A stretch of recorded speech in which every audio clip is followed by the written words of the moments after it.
Hey, welcome back to Hustle to Harmony. I'm your host, Johanna, and today we're talking about perfectionism, but not in the way you've heard it before. Because what I've learned working with these high-achieving women is that perfectionism isn't actually about having high standards. It's not about being detail-oriented or caring about quality. Those are all good things. Real perfectionism is fear wearing a business suit. And until you understand what you're actually afraid of, no amount of lowering your standards is going to help.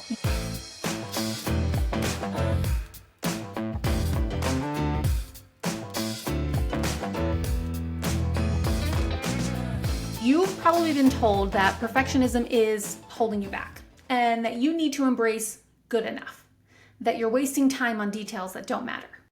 And maybe you've tried. Maybe you've attempted to be less meticulous, to let things go, to not care so much about getting it right. But I'm willing to bet it didn't work. Because the second you tried to lower your standards, your anxiety shot through the roof. You couldn't stop thinking about all the ways things could go wrong. You convinced yourself that if you didn't make it perfect, it would fail spectacularly. And here's why. You were treating the symptom instead of the cause. Perfectionism is not the problem. Perfectionism is a coping mechanism that you develop to deal with deeper fears that you might not even be consciously aware of. Let me walk you through the 3 types of perfectionism that I see most often in entrepreneurial women, because understanding which one you're dealing with changes everything about how you address it. So type 1 is performance perfectionism. This is where you believe that your worth is directly tied to your output. If you produce perfect work, you're valuable. If your work has flaws, you're not. This usually comes from childhood experiences where love or approval was conditional on achievement. You learned very early that being good at things kept you safe. It kept you loved. It kept you from being criticized or abandoned. So now as an adult, you can't just do your best. You have to be perfect because on some level, you believe that's the only way you're allowed to exist in this world. Type 2 is control perfectionism. This is when perfectionism is really about trying to control outcomes in a world that feels chaotic and unpredictable. If you can just get everything perfect, then nothing bad will happen. This one was mine. This often develops in people who experienced instability or unpredictability growing up. Maybe there was financial stress, family chaos, or situations where you couldn't rely on the adults around you. So you became hyper vigilant, always trying to anticipate problems and prevent them through meticulous planning and execution. Your perfectionism is not about standards. It's about trying to feel safe. And type 3 is visibility perfectionism. This is when you can't put anything out into the world until it's absolutely perfect because you're terrified of being judged, criticized, or rejected. This usually stems from experiences of harsh criticism, shame, and being made to feel less than.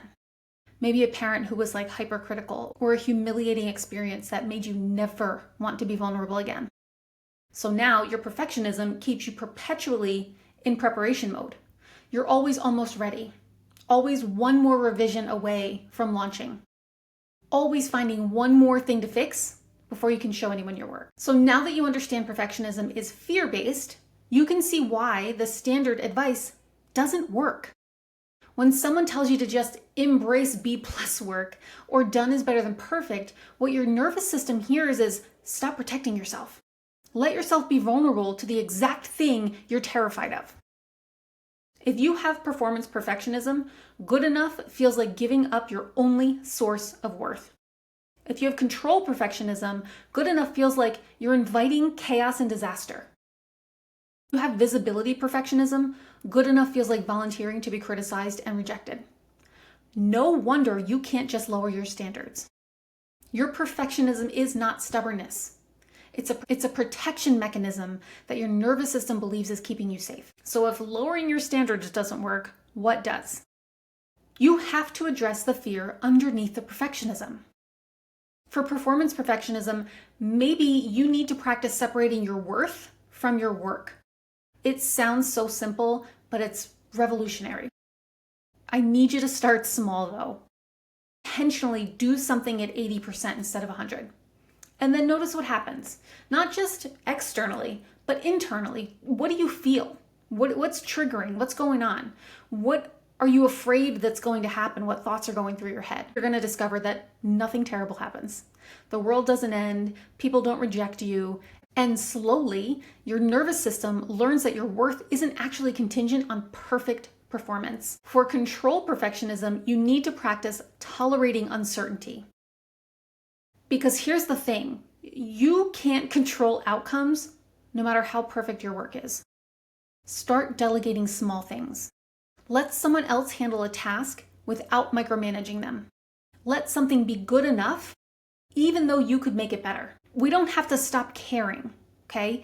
It's just helping us recognize that your perfectionism isn't actually giving you control. It's just exhausting you while creating an illusion of control. For visibility perfectionism, you need to practice being seen before you're ready. This is the scariest one because it directly challenges your protection mechanism. Start sharing work that's 80% done. Ask for feedback early instead of waiting until everything's perfect.